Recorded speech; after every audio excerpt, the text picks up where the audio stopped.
¿Y si tu propósito no fuera algo que tienes que inventar, sino algo que tienes que recordar? Normalmente pensamos en la vida como una serie de decisiones: qué estudiar, en qué trabajar, dónde vivir, qué lograr, qué construir. Pero en la tradición védica existe una idea mucho más profunda. Cada ser nace con una orientación interna, una responsabilidad espiritual, una forma única de participar en el orden de la vida. A eso se le llama Dharma. Y el problema es que muchas personas pasan años buscando libertad, paz o realización, pero al mismo tiempo huyen de aquello que vinieron a cumplir. ¿Qué tal, yogis? Bienvenidos a Estudio Corunta. Les saluda su anfitrión Rafael Díaz. En este video vamos a explorar qué es realmente el Dharma, por qué no debe reducirse a una simple obligación moral, cuáles son sus diferentes niveles, cómo puede descubrirse, cómo cambia a lo largo de las etapas de la vida y por qué, en la visión del Bhagavad Gita, no puede haber verdadera liberación si vivimos escapando de nuestro propio Dharma. Esto no es una imposición espiritual ni una lección de moral. Es una invitación a mirar la vida desde una cuestión mucho más profunda. ¿Qué es aquello que solo tú puedes encarnar, servir y realizar? Porque tal vez el Dharma no sea una carga, tal vez sea la forma exacta en que la vida nos llama desde adentro. El Dharma es uno de los conceptos centrales de la filosofía védica, pero también uno de los más difíciles de traducir. A veces se traduce como deber, otras veces como ley, virtud, propósito, camino, orden, responsabilidad o naturaleza esencial. Pero ninguna de estas palabras por sí sola alcanza a contenerlo. Dharma viene de una raíz que sugiere aquello que sostiene, aquello que mantiene unido, aquello que da estabilidad. Por eso, el Dharma no es simplemente una regla externa que alguien impone sobre nuestra vida. Es una fuerza de coherencia. Es aquello que sostiene nuestra existencia desde adentro. Cuando una persona vive en Dharma, su vida empieza a tener dirección. No necesariamente comodidad, no necesariamente éxito externo, pero sí una sensación profunda de alineación. Y cuando una persona se aleja de su Dharma, puede tener logros, reconocimiento, dinero o aprobación social, pero aún así sentir una fractura interna, una especie de desorientación profunda. Porque el Dharma no pregunta solamente ¿qué quieres hacer? Pregunta algo más difícil: ¿qué has venido a realizar? Desde la visión védica, el ser humano no nace por accidente.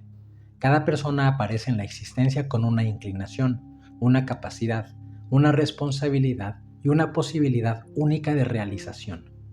Pero esa realización no siempre es visible, espectacular o socialmente admirada. Para algunas personas, el Dharma puede expresarse en enseñar, crear, dirigir, proteger, sanar o transmitir conocimiento.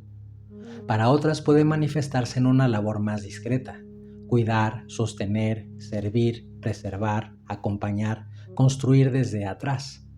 Y esto es importante porque una de las grandes confusiones modernas es creer que el propósito tiene que ser famoso, rentable, épico o públicamente reconocido. Pero el Dharma no depende del aplauso. Una flor no florece porque alguien la felicite, no florece porque alguien la observe, no florece porque reciba una recompensa. Florece porque esa es su naturaleza. De la misma manera, el Dharma de una persona no se mide por cuánta atención recibe, sino por cuánta verdad encarna. El Dharma no es hacer lo que impresiona a otros, es realizar aquello que pertenece profundamente a nuestra naturaleza. Por eso, el Dharma también puede entenderse como aquello que nos eleva cuando caemos. Cuando una persona actúa en contra de su naturaleza profunda, tarde o temprano aparece una forma de caída: confusión, agotamiento, insatisfacción, contradicción interna. A veces esa caída se ve como fracaso externo, pero otras veces es más sutil. Todo parece estar bien desde afuera, pero por dentro hay una sensación de estar traicionando algo esencial. No siempre caemos porque el mundo sea injusto. No siempre caemos porque las circunstancias sean difíciles. A veces caemos porque estamos viviendo una vida que no corresponde con nuestra verdad interior. Y al contrario, cuando una persona empieza a establecerse en su Dharma, algo se ordena. No significa que desaparezcan los problemas, no significa que todo sea fácil, pero aparece una fuerza distinta, la fuerza de quien sabe por qué camina. Esa es una de las señales del Dharma. No siempre elimina el esfuerzo, pero le da sentido al esfuerzo. Sin embargo, el Dharma no debe entenderse de manera individualista. No somos seres aislados. Nacemos dentro de una familia, una comunidad, una cultura, una tierra, una época y una red de relaciones. Por eso la tradición habla de diferentes niveles de Dharma. Uno de ellos es el Kula Dharma, el Dharma de la familia. Esto significa que algunas responsabilidades no pertenecen solamente a un individuo, sino a una línea, a una herencia, a una continuidad. Puede ser la transmisión de una tradición, el cuidado de una enseñanza, la protección de una comunidad, la preservación de un oficio, la sanación de una historia familiar, la continuación de una vocación que atraviesa generaciones. A veces el Dharma familiar no empieza con nosotros y tampoco termina con nosotros. Somos un eslabón y esto puede ser profundamente bello, pero también profundamente exigente, porque no todo lo que heredamos debe repetirse. Algunas cosas deben continuarse, otras deben purificarse y otras deben cerrarse con conciencia. El Kula Dharma nos recuerda que nuestra vida no empieza en el vacío. Venimos de una historia y de alguna manera también respondemos ante ella. Otro nivel es el Desha Dharma, el Dharma hacia la tierra, el país, la sociedad o la comunidad a la que pertenecemos. Esto no significa nacionalismo ciego ni obediencia acrítica. Significa reconocer que nuestra vida está vinculada al bienestar del mundo que habitamos. Si una comunidad atraviesa una crisis, una injusticia, una catástrofe, una enfermedad colectiva, una hambruna o un momento de desorden, cada persona tiene alguna forma de responder. No todos responden igual. Algunos sirven directamente, otros enseñan, otros protegen, otros organizan, otros sostienen económicamente, otros curan, otros acompañan, otros preservan conocimiento, otros elevan la conciencia colectiva desde la práctica espiritual. El Desha Dharma nos recuerda que el camino espiritual no puede convertirse en indiferencia. Una espiritualidad que solo busca paz personal, pero no desarrolla sensibilidad hacia el sufrimiento del mundo, todavía está incompleta. El Dharma no se vive únicamente en el templo, en el tapete o en la meditación. También se vive en la forma en que participamos responsablemente en la vida colectiva. Pero entre todos los niveles del Dharma, hay uno que ocupa un lugar central, el Svadharma. Svadharma significa el Dharma propio, la responsabilidad íntima, la vocación esencial, la forma particular en que cada persona está llamada a vivir la verdad. Este es uno de los grandes temas del Bhagavad Gita. Krishna no le dice a Arjuna simplemente, haz cualquier cosa que te haga sentir bien. Tampoco le dice, imita el camino de otro.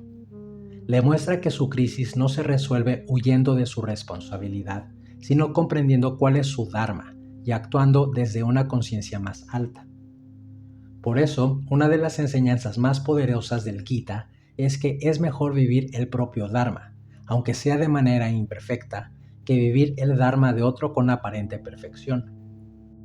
Porque el camino espiritual no consiste en copiar una imagen ideal de santidad, éxito o pureza.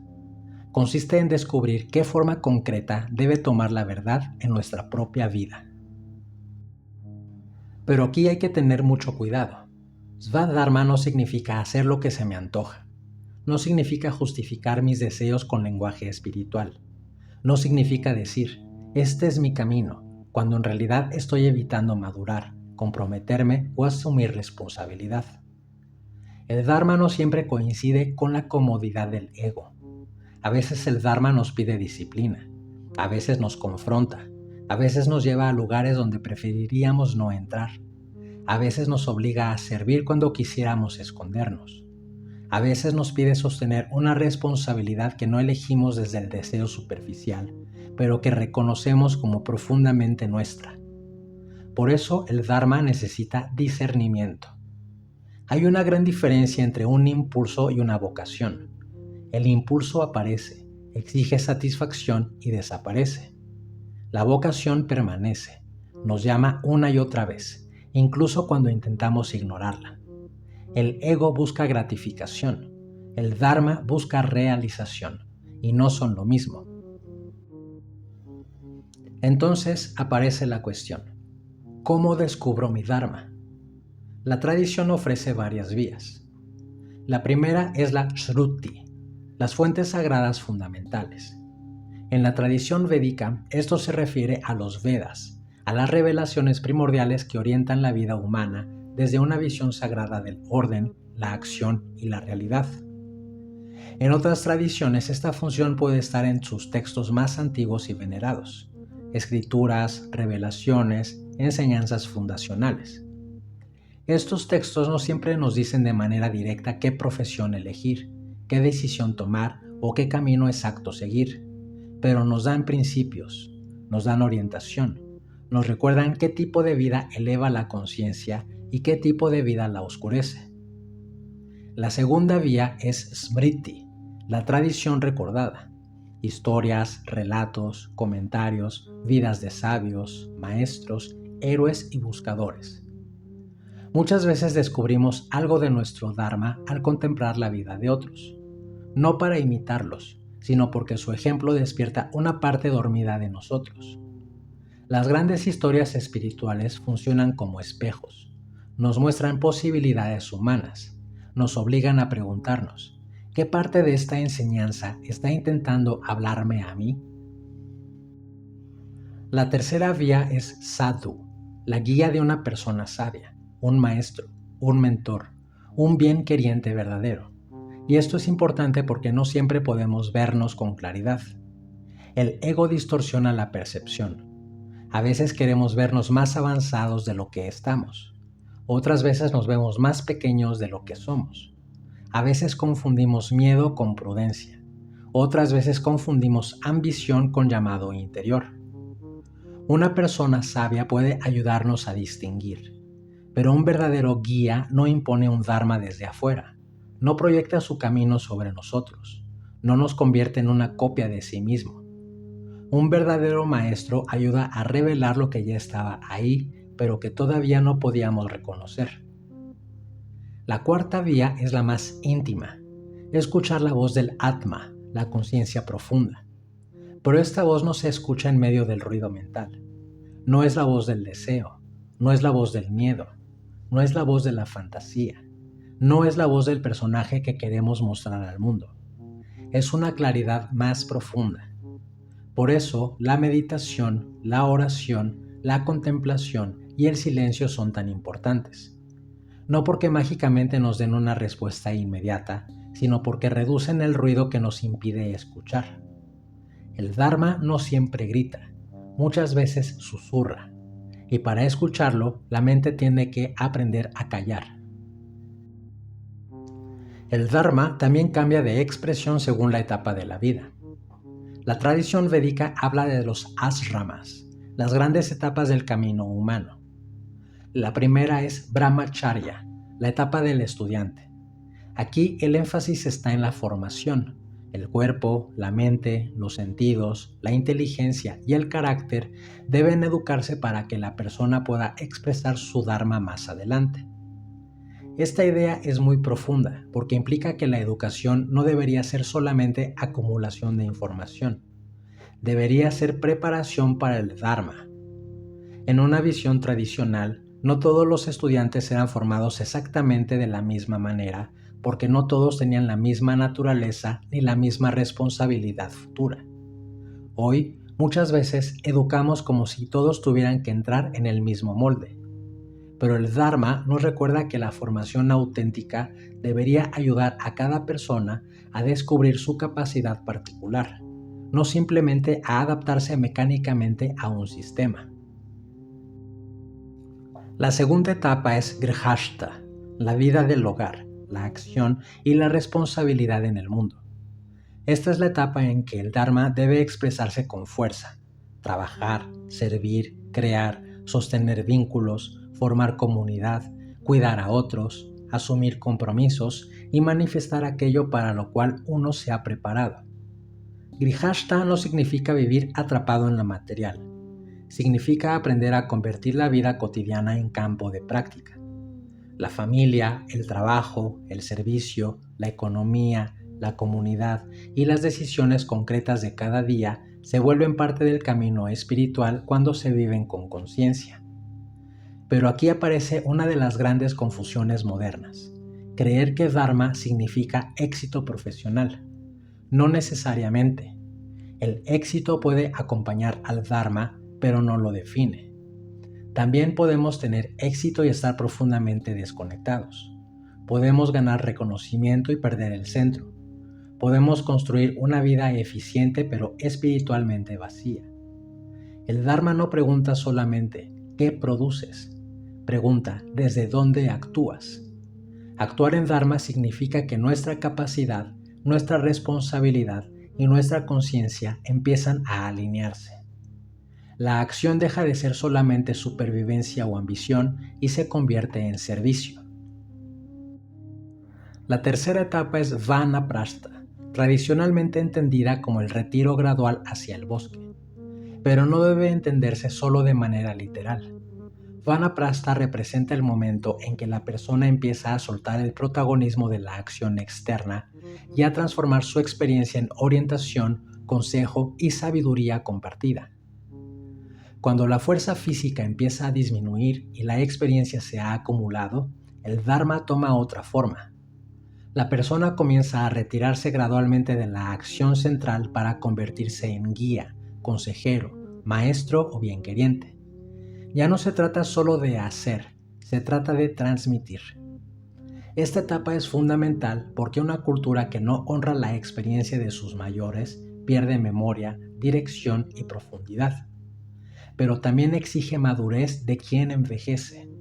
No se trata de aferrarse al control, no se trata de seguir ocupando el centro cuando ya corresponde abrir espacio a quienes vienen detrás. El Dharma en Vanaprastha consiste en compartir lo aprendido sin posesividad, transmitir sin controlar, guiar sin invadir, acompañar sin exigir que los demás repitan exactamente nuestro camino. La experiencia se vuelve sabiduría cuando deja de pertenecer solo a quien la vivió. La última etapa es Sannyasa, la renuncia profunda. Aquí la atención se dirige hacia lo divino.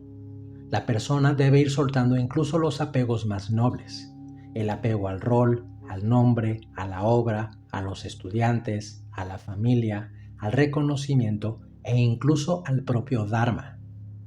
Esto puede parecer contradictorio. Primero se nos dice, cumple tu Dharma. Luego se nos dice, suelta el apego al Dharma. Pero en realidad no hay contradicción, hay maduración.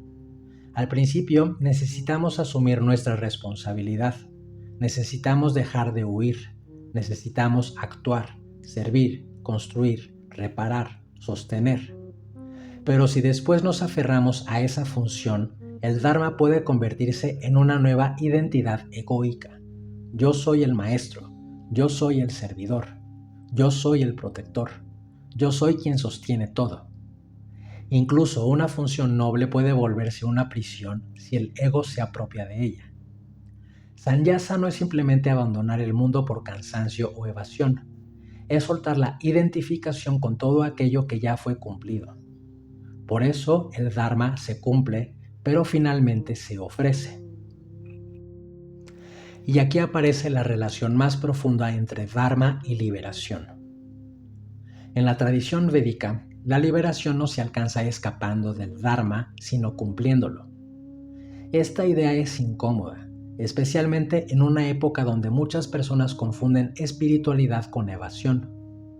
A veces creemos que ser espirituales significa abandonar responsabilidades, cambiar de país, cambiar de tradición, ir de retiro en retiro, evitar compromisos, escapar de conflictos o buscar experiencias cada vez más elevadas.